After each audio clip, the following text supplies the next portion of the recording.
A parent once shared this concern with me. My child always has his AirPods on. He hardly talks to me. I can't even start a conversation. The only time he comes to me is when he needs money or parental concern for something in school. Now, this is actually a very common scenario in many families. And if you're experiencing this as a parent, it can feel really painful.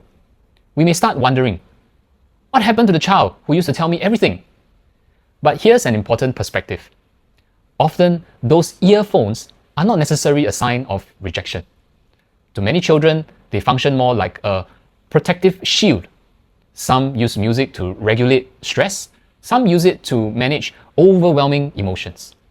Some use it as an escape from pressures they may not want to or don't know how to talk about it. It is also worth reflecting on whether there has been past interactions that made conversations difficult. Perhaps repeated nagging, frequent criticism, arguments, or moments when our child felt misunderstood.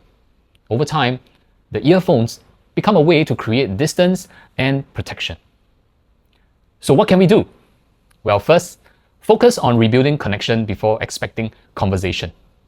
Now sit beside your child, not directly opposite, because sitting beside often feels supportive. Sitting opposite can sometimes feel confrontational. Secondly, show interest in your child's world without any agenda. Not every conversation needs to become a teaching moment. Not every interaction needs to end with an advice. Sometimes, connection grows when we are simply curious. And here's one practical tip. Start with comments, not questions.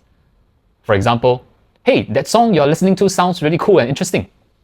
Or, looks like you found a new artist you enjoy. These comments feel less threatening than a series of questions. And when your child responds, follow their lead. So remember this, connection opens conversation. Interrogation closes it. When children feel understood and safe, they become much more willing to let us back into their world.